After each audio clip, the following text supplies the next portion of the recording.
This is Shinji Kagawa, and you are listening to the Yellowwall podcast.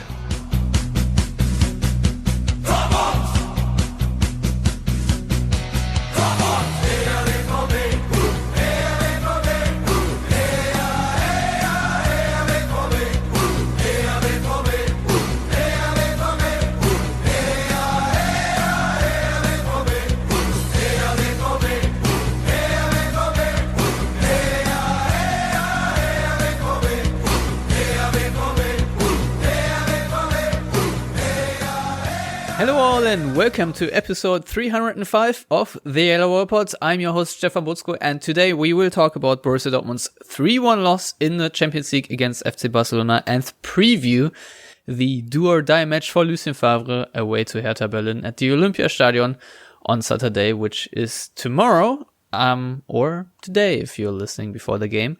Anyway, this and more we will have to discuss, and we means Lars Pollmann and I. Hello Lars, how are you doing? Hello Stefan, I am the ghost of Christmas past, and maybe someone is listening to the show after the game against Hertha, in which case they will already know that my prediction, which is to come in like 45 minutes, was spot on as usual. Obviously. For everyone listening on a more recent date, happy Thanksgiving. Anyway, so we have a couple of things to discuss. And why don't we start with today's press conference where Michael Zorc and Lucien Favre basically, I guess, put lipstick on the pig when they talked about the Barcelona game. I remember Lucien Favre saying that it wasn't all that bad and that we should not be all that critical. I think he said we can't criticize the team for the last match in Barcelona. We have to continue to play like this. When you analyze the game, you see that we have two big chances in the first half, and then again during the final 25 minutes we have 3 or 4 big opportunities. It's not all negative. We didn't play poorly in Barcelona. I think we have to see that in a more positive light. And then Zorc adds that we've sold ourselves a bit short because we gave the goals away too easily due to individual errors. Mats very self-critically conceded his error before the second goal. We managed to create a few chances. After all, we played in Barcelona, not on some random meadow. So you're getting the gist of it, Lars. And I have to say I vehemently disagree with that assessment, because I thought, quite frankly, this Dortmund team looked hopeless at the Camp Nou. What was your takeaway, and would you agree with the post-game analysis after a couple of days from Mr. Zorc and Mr. Favre? Actually, I would agree to an extent. I don't think they were, horrible in this game. I mean, if you are horrible playing at Barcelona, you probably get slaughtered, and they didn't. I mean, 3-1, not too far away from the 2-0 I predicted in our preview episode. So, in that sense, I can understand to a degree. Also, obviously, it's about not putting down your own players too much after, 3 difficult results against Bayern, Paderborn, and now Barca. If after 2 days they would come out and say, we were absolute shit in this game, like, I don't think that's conducive to a good performance in the Hertha game. But probably true. But I also agree with your reading of the game that they seemed kind of hopeless for basically the entire 90 minutes. I know that the final 15 minutes or so, and let's say the final 30 minutes even, in terms of possession and putting the game to Barca, were better than the first 60. But I mean, the game was already in the barn basically for Barca, who didn't really care about the game anymore at that point. So when the game mattered to both teams, I think they didn't really deserve to be on the same pitch. And that is with Barcelona not really being, the Barcelona of old, of Guardiola, of even Lucho Enrique. I mean, this Barca is basically Messi making stuff happen. And obviously he did. He had a wonderful evening, which, I mean, it hurts from a Dortmund perspective, but we only get so many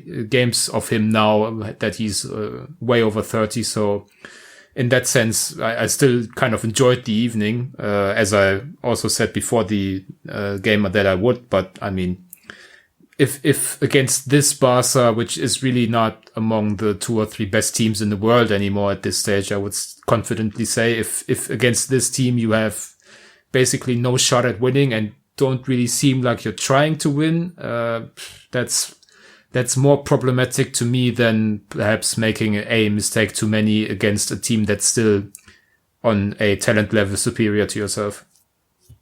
You know, it's one thing to have weird individual errors like Mats Hummels when he tried to have that very vertical pass. But on the other hand, I just thought that Dortmund were way too passive. Yet again, predictably so, and allowed Barcelona way too much space. And I think Konstantin wrote a piece for T-Online where he basically predicted the same lineup that Favre in the end chose, but then also said that the only way to beat Barcelona is if you're aggressive in your 4-4-2, and Favre usually is not. And that certainly yet again was the case. And I was a little bit annoyed. I don't know how you saw the lineup with I think I put it with 3.5 fullbacks. You had Piszczek and Hakimi on the right side, and then Schulz and Guerrero on the other side. You know, I think after 66 seconds or so, Schulz had a very good chance, but I do not remember the chance, the other chance that Favre referenced in the first half that Dortmund supposedly have. Maybe I need to watch the highlights again, but in general, I have to say I'm very flummoxed with especially with the front two of Reus and Brandt. I just don't see how this is going to work at all in any sort of way. And I don't know. I just think there's not a lot of coherence in this team right now. And when they have the ball, the way they try to progress the ball, I don't think it's too hard to predict for opponents. I don't know what you make of it, but I thought that Barcelona never really had to shift into the highest gear to contain Dortmund, and especially in the second half where they allowed Dortmund to really have a lot of the ball. I think Dortmund had the majority. It just didn't look very good overall. So this is why I say it was hopeless, because I don't see this team having a major improvement and showing coherence anytime soon. I don't know what you made out of the lineup. Obviously we have to talk about Jadon Sancho in a minute, but overall, what were your thoughts before and during the game concerning the formation that Favre chose? Well, I can't say I was particularly surprised. I mean, obviously the Sancho situation and also Torgan Hazard having digestive issues, to put it mildly. I mean, that obviously... I didn't even know that, to be honest. Yeah, he had the shits, basically. So that's why he wasn't starting. What Alcázar has right now, too. I think he has gastritis, or as you would say, the shits. Yeah. So, I mean, obviously that... I would assume that at least one of those two would have started perhaps over Nico Schulz on the left wing, but I mean, that hindsight is 2020 and all that, so I wasn't surprised at all with Reus and Brandt up front, because that's basically what we talked about in the preview episode, which we all didn't really want to happen, but kind of knew it would all the same, so that wasn't surprising and not even discouraging at this stage, because this is basically what they are, what Favre likes to do. So, I mean, it's wasted energy thinking too much about it. The real stunner to me is leaving Hakimi off. He wasn't left off, right? No, he played. Yeah, I mean, he disappeared for the first 45 minutes. Maybe that's why I momentarily was confused. Yeah, there were a lot of players that were stunning by not seemingly making an appearance. I mean, if it weren't for the team sheet, I also had no idea Marco Reus was playing in this game, to be honest. Yeah, he won the coin toss, I think. So that's one more duel he's won than in the last few games when the opponent really was at the top of their games. Yeah, so yeah, it's a bit disappointing, obviously, that Mats Hummels of all players makes mistakes there, but it also showed the desperation he had before the 2-0, I think, to play that pass, because otherwise nothing was going on for Dortmund.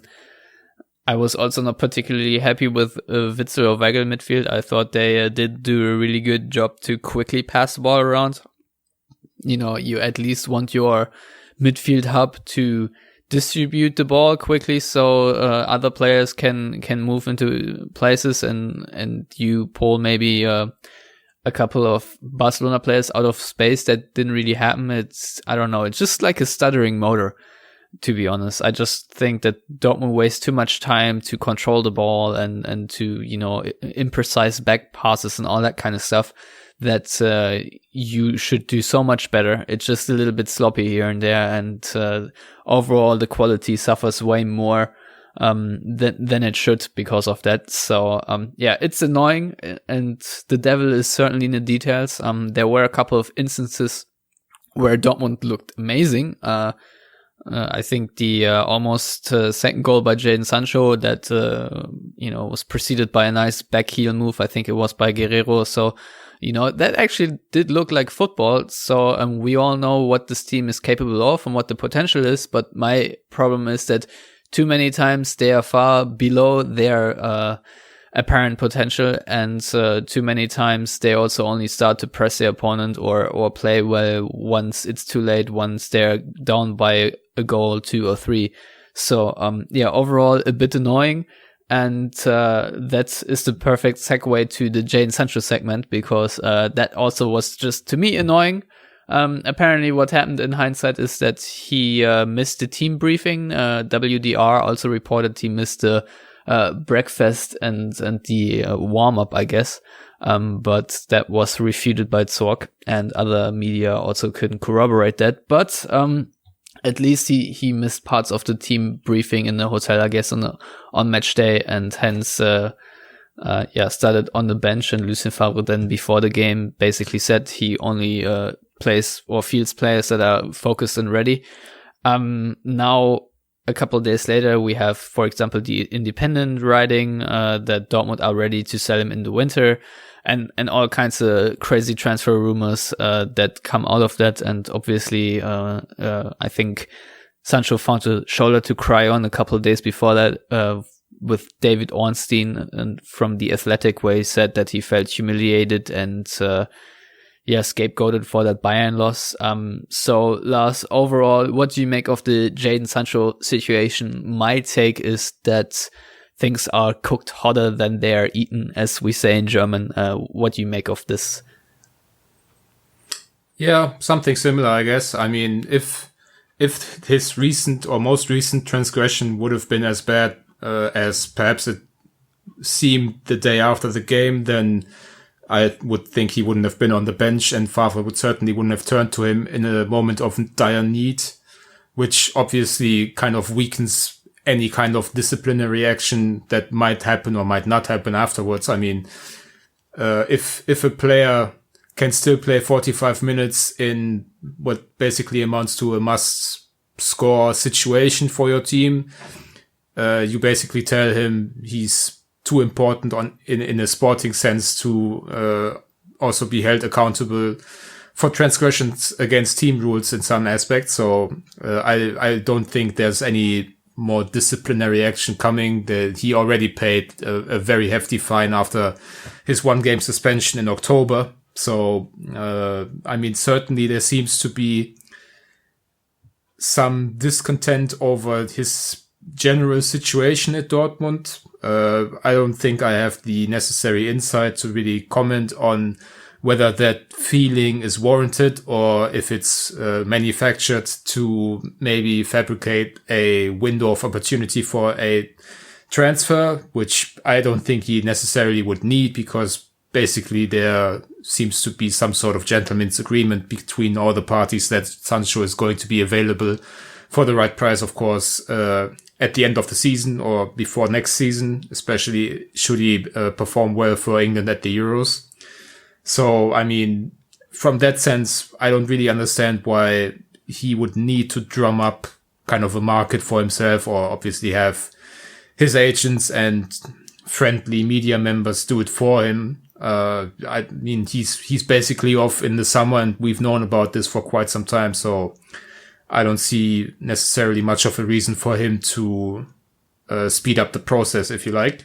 But I also I would agree. But I also don't see why Dortmund would try to make an example out of him or do scapegoat him, because I would say that their public communication when it came to Jadon Sancho over the last few weeks and months hasn't been great. I mean, I called Dortmund's communication under the current regime, meaning mostly Favre, but not only Favre, kind of a debacle this week, because time and time again, they don't really come out with the whole truth right away, leave so much room for speculation. I mean, the talk about Sancho was that he pulled a Dembele basically and striked or went on strike and whatever, and then ultimately it seems to have been a lot of hot air about, a comparatively minor incident, if we are to believe the words of Michael Zorc today. So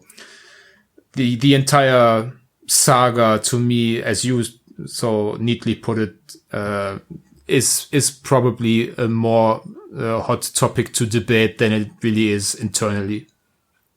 Yeah, so I think Zorc today said that, I think I have it here somewhere.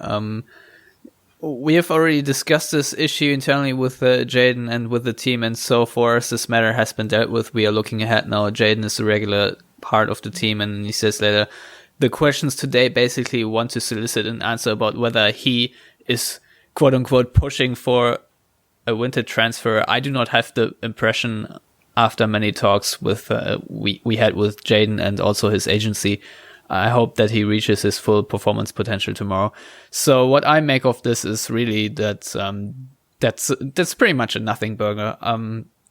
I just believe that, yes, he's maybe a bit indisciplined, and people are very harsh on him for that. I personally cannot, because I was known to be late in school or not always have my homework. So, I can completely understand that the 19-year-old kid is maybe not always on time, which obviously sucks in team sport, and as you said, is a violation of the team rules and should be retaliated or disciplined or whatever. But again, he's 19 years old.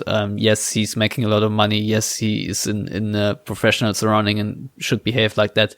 But I know for a fact that human beings aren't perfect. So I don't want to cut him some slack, but I can see how these things just happen for no good reason. And I don't think there is any malevolence on his part. And I don't think people are scheming for him to get a winter transfer, especially because I don't think that Dortmund have any interest in selling him no matter what happens. And unless this really further escalates into something, I don't believe that there's there.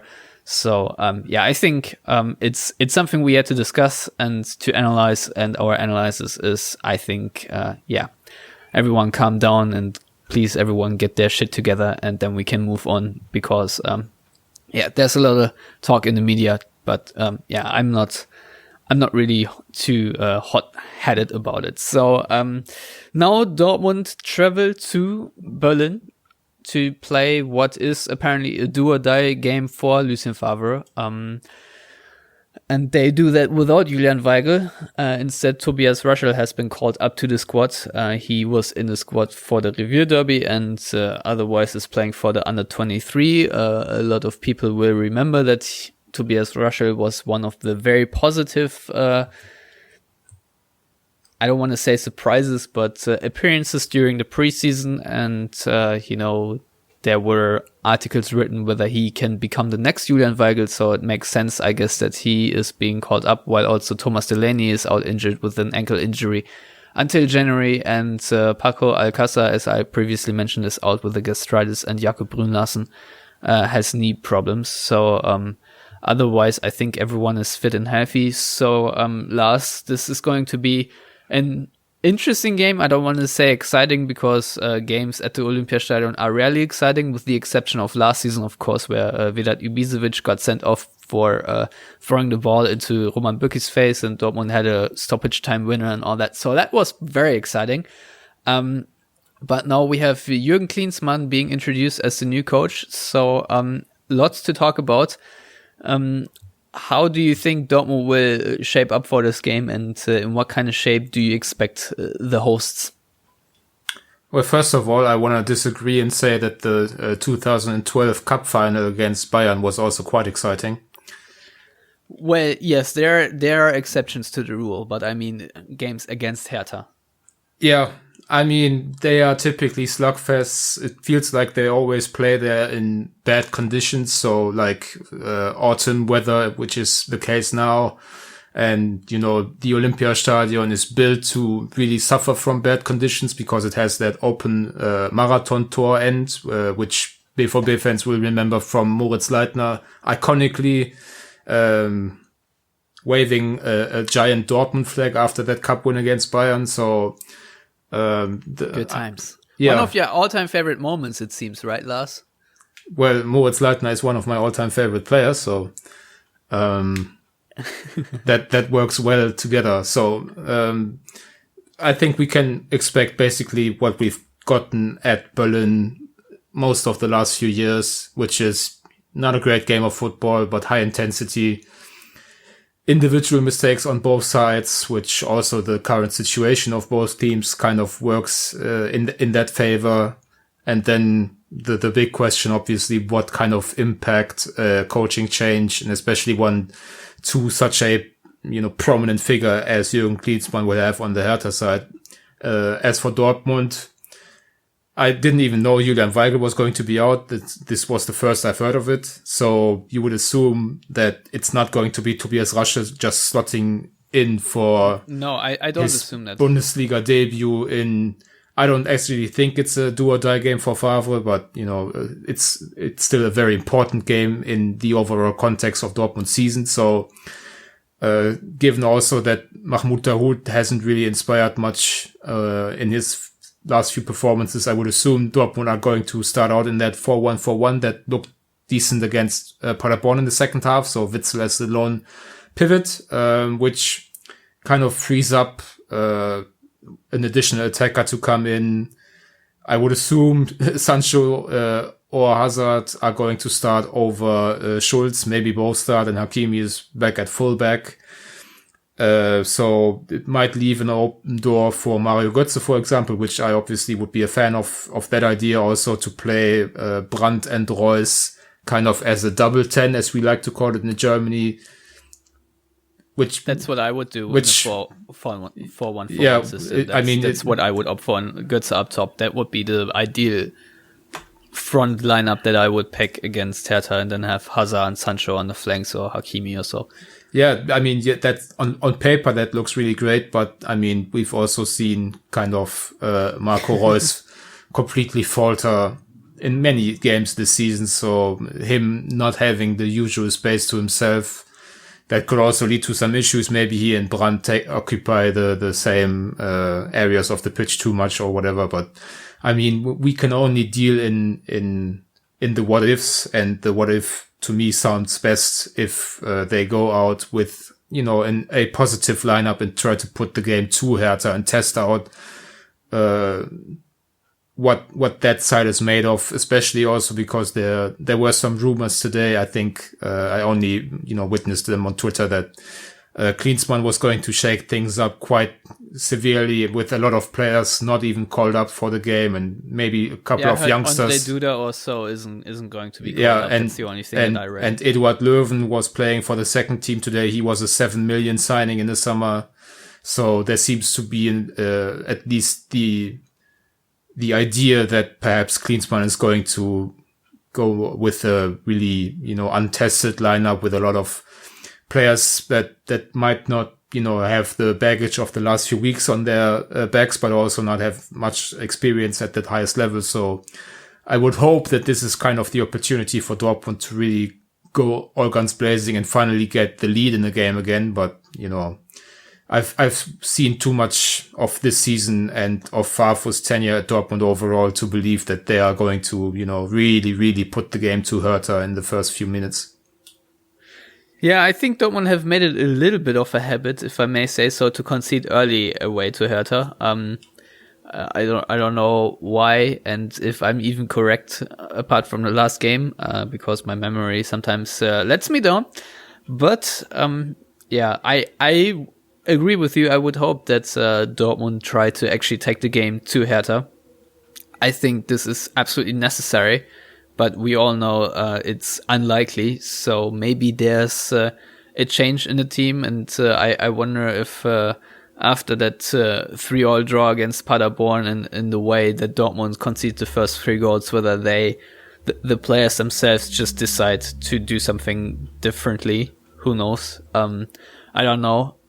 To me, it just sounded a bit like Dortmund made an ultimatum for Favre that if he doesn't win this game, that there will be a change afterwards. But I'm not sure. But maybe at this moment, while we still have 5 minutes, a quick shout out to the Borussia Dortmund London fan club, because they have asked us to speculate about possible alternatives. I've heard the name Daniel Farke pop up now several times. Lars, I have no idea what his deal with Norwich is, and so on and so forth. But is that something you think Dortmund should pursue or not? And what do you make of Roger Schmidt, etc.? Well, I mean, Roger Schmidt we covered in the last episode, so people can just listen back to that. Basically, I said that he seems to be like the most likely candidate to take over immediately and have some positive impact on the team, basically because he plays the way that I think most fans would enjoy Dortmund more if they were playing that way, but I don't know if that's actually going to happen. I mean, he's always in the run for basically any job in Germany, but also has a lot of support, at least from, the blogger community, if we can call it that, in England. So if Everton, for example, were to come open, then that would be an option as well. I'm mentioning Everton because that's whom Norwich just beat. Their first win, I think, since famously beating Man City this season. So there's some level of giant slayer, I guess, to Daniel Farke, even though Everton are anything but a giant this season. But, from Norwich perspective, yeah, maybe they are. The Canaries are really punching above their weight, just being in the Premier League in terms of their financial status. And they are in the relegation zone right now, but they still see the light, especially after beating Everton. And if you look at the teams immediately above them, it's West Ham and Everton, I think, and those two can spend 10 times what Norwich can spend on players. So keeping them in the Premier League would be maybe a little less of a miracle than what David Wagner did with Huddersfield, but it's not too far off. So I certainly think that's something that Farke will pursue. So I don't think he's going to be available before the summer. And so the question is, do Dortmund wait for him if he's he's pegged as the ideal candidate, which I could see happening because they know him very well from his 18 months or so as the second team coach. They know his personality works in the Revier area. I mean, he's open, outspoken. He's emotional. He can get the crowd riled up. He reaches his players. He plays the kind of football that people will enjoy at Dortmund. It's not necessarily that heavy pressing Jurgen Klopp style, but more entertaining possession football than what Dortmund currently are playing. So I'm all for the idea of signing him, also because I'm for the idea of proactivity. To be honest, that's what I want to see. And I think they need someone now that can also kind of act as a unifying figure for the fan base and for the surroundings of the club, and be someone also the media might be more sympathetic to than some of the other coaches Dortmund have had, because quite frankly, that's also something that shapes the image of a club nowadays. So in all those, or in with all these ideas, I think Farke is a very strong candidate for Dortmund, but the problem of him not being available until the summer, presumably, I mean, they can always offer Norwich a nice transfer fee for the head coach, which is something that more clubs should do, in my opinion. But the fact of the matter is, right now he's not available, so is it feasible to continue with Favre until the end of the season as a lame duck? They don't think so. Otherwise, they wouldn't have extended his contract quite needlessly in the summer.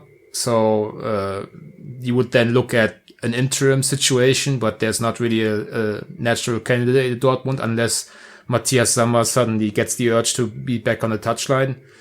I doubt it. Which is highly unlikely because he suffered a stroke the last time he was in a daily or part of daily operations of a football club at Bayern. So, I mean, Farke to me is a really nice idea, but I don't know if the timing's right for that to happen this time around.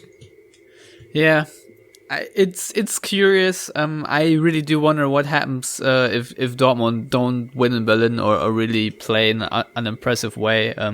If Dortmund have someone ready or not. I guess we'll just have to find out because we have to leave it here. Lars, I will solicit a prediction against now 15th place Hertha Berlin, who I think have lost all of their last 4 games.